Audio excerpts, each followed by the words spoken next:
Buenos días, Miguel. Muchísimas gracias. Muchísimas gracias a Digitales por la invitación.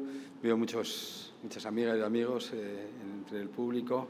Pati, también, qué maravilla tenerte aquí. Os voy a contar un secreto, y lo sé por Miguel, el presidente de la ONCE. Pati desde niña decía, yo tengo que presentar el cupón de la ONCE, y lo has conseguido. Por tanto, también presentarás muchos más actos empresariales porque yo creo que te lo mereces, ¿no?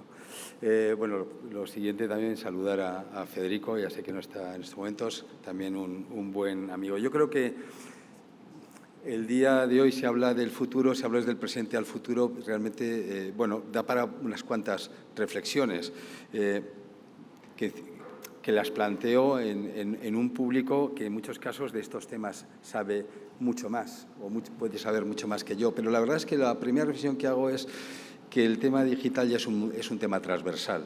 Ya no es, antes se hablaba de un sector, que era el sector de la digitalización, y ahora es que el sector, la empresa que no esté digitalizada es que directamente ya está muerta. Es que ya creo que no es algo que nadie se tenga que plantear si vamos a entrar en esta historia o no tenemos que entrar, ¿no? Y en este sentido yo creo que hay que hablar, por tanto, de una sociedad digital inclusiva.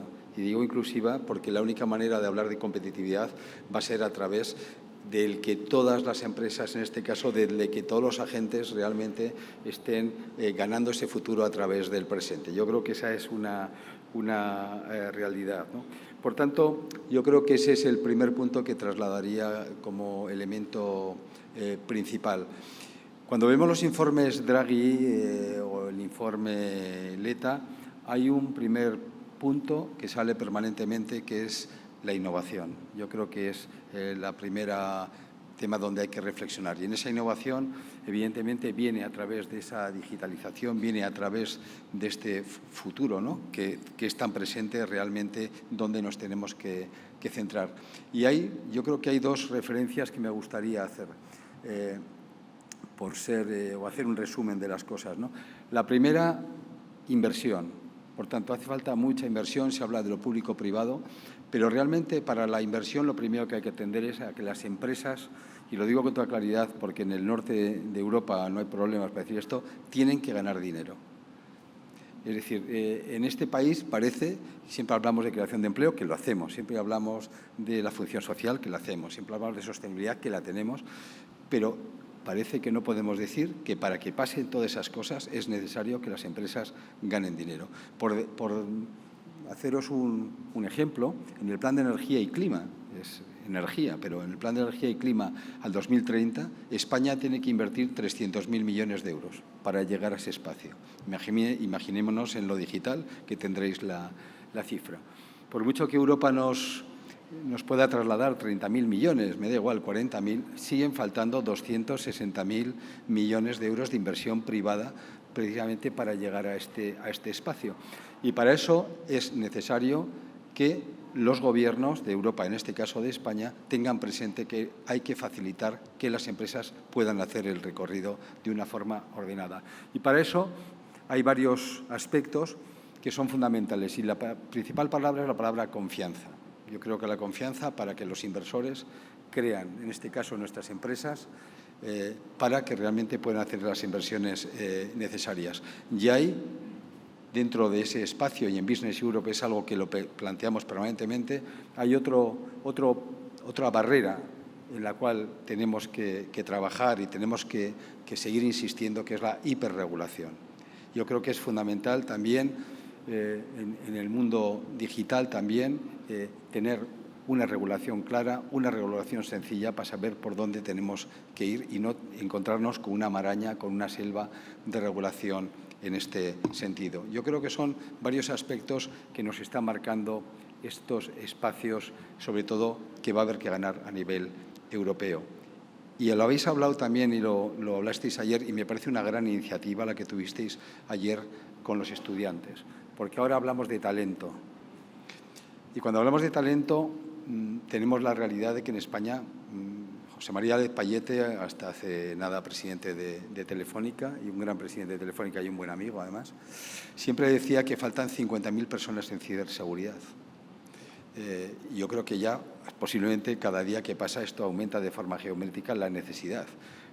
De hecho, en España prácticamente el 70% de los delitos ya son ciber y, de hecho, la Fundación COE tiene un programa con la Guardia Civil, con el INCIBE y con la Policía Nacional para a las pequeñas empresas irles poniendo en el foco que ese es un problema que ya tenemos todos.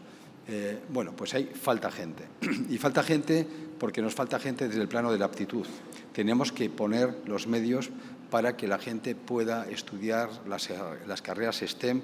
Tenemos que trabajar para que las chicas se incorporen más a esas carreras. Todavía un 25% solo se incorporan a este espacio de las carreras STEM, porque mientras que no tengamos la gente preparada, pues realmente será muy complicado poder llegar a este espacio. Y en esta línea, por tanto, me parece más que adecuada el espacio que gestionasteis ayer, porque no solo es un problema de aptitud, sino es un problema de actitud. Y las empresas hoy en día están encontrándose con un problema que Ursula von der Leyen lo comentaba hace pocos meses.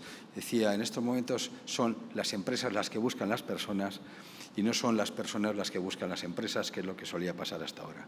Y en el ámbito de la tecnología tenemos un doble problema precisamente por esta escasez, vamos a decirlo, de talento. Y es la rotación que tenemos en las empresas de la gente.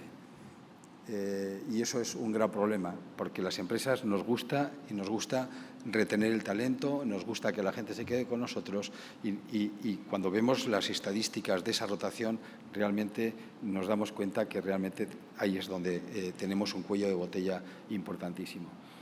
Va a haber aspectos y puntos en los que va a haber que trabajar y en los que hasta ahora pues, se hablaba poco y, sin embargo, van a volver a ser temas europeos de primera necesidad y, por supuesto, españoles. La primera y uno de los temas fundamentales, por primera vez tenemos un comisario de defensa y ciberseguridad. Europa se ha dado cuenta que desde el punto de vista tecnológico nos hemos quedado muy atrás y en los propios temas de defensa estamos más que atrás. Hace poco el presidente Airbus me comentaba que mínimo para tener una industria de defensa necesitaríamos 30 o 40 años mínimo para poder tener una industria de defensa propia. Y eso también va a depender mucho de ese talento que vamos a necesitar y por el mismo motivo tendremos que hablar de esa ciberseguridad. Y tendremos que hablar de la IA. Y cuando hablamos de la IA no solo va a haber que hablar de esa tecnología que nos va a ayudar y en la que vamos a tener que trabajar todos, sino que va a hablar de la ética en la tecnología. Yo creo que es otro de los puntos principales.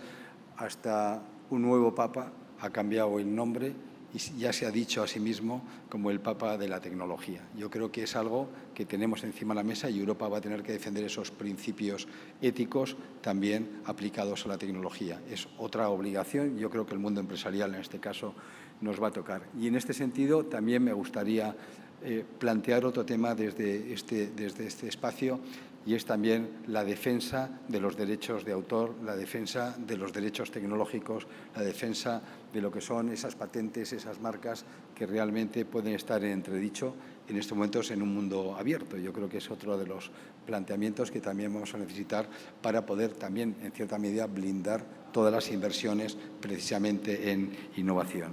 Yo creo que ese es un poco los temas en los cuales va a haber que estar y para eso, evidentemente, serán necesarias infraestructuras, de las cuales veo que también vais a hablar. Yo creo que en este ámbito yo definiría cuál es el reto que tenemos, el reto presente, el reto transversal de todas las empresas y ahí sí os pediría y especialmente que nos centremos también con las pymes. Yo creo porque realmente la gran empresa está preparada, la gran empresa sabe lo que tiene por delante, tiene los recursos para avanzar, pero cuando vemos y escalamos hacia abajo, realmente vemos que sin embargo, todavía nos queda mucho por avanzar, aunque vayamos mejorando las escalas y los ratios de las encuestas, etcétera, todavía yo creo que realmente queda muchísimo y muchísimo por trabajar y la verdad es que tenemos la suerte de teneros también para que realmente trabajemos en esa línea y para que compitamos, para que nuestras pymes y sobre todo las PIS, las más pequeñas, lleguen realmente muy lejos, porque además, entre otras cosas, nos arreglarán temas como cuando hablamos de la España vaciada, otros temas donde precisamente esta tecnología puede arreglar y puede mejorar muchas cosas. Por tanto, el reto de esa España de futuro, de esa Europa de futuro, realmente se está aquí en un pabellón industrial. Y en este caso, y por acabar, sí me gustaría poner encima de la mesa también una defensa profunda de la industria. Yo creo que España somos récord, somos una actividad muy potente en el tema del turismo. Es verdad, y son las cifras que tenemos. Nos van a visitar este año casi 100 millones de personas. Es un honor y un lujo y un orgullo el tenerlo. Pero tenemos que trabajar y también el mundo de la digitalización tiene mucho que hacer en todo lo que es la escala, en la industria, en la parte industrial, para tener una gran industria, porque no nos olvidemos cuando se habla, y lo repito siempre, pero tengo que decirlo, cuando se habla del 2030, los objetivos 2030, se nos olvidan siempre los 20-20-20, que decían que el año 20, algo que hemos cumplido, el 20% de las tecnologías, vamos a decirlo, de la energía fuera sostenible, habla de la sostenibilidad, pero siempre se habla y se hablaba de que el 20% del Producto Interior Bruto de un país fuera industrial. Con la energía el 16,5, con la energía el 11,5, y cuando tenemos industria tenemos salarios justos, tenemos empleos indefinidos y tenemos un empleo tractor muy importante aguas abajo. A medida que nos vamos desplazando de esos ratios, nos empiezan a entrar otros empleos, otras formas de ver las cosas, otra economía sumergida que evidentemente no nos gusta porque no queremos que esto pase en nuestro país. Así que muchas gracias, de verdad. Os animo a que sigáis trabajando en esta línea y siempre un agradecimiento muy especial a Digitales y a su trabajo permanente, porque esto se hace una vez al año, pero realmente todos los días se trabaja en esta línea. Así que Miguel, gracias y muchas gracias a todos.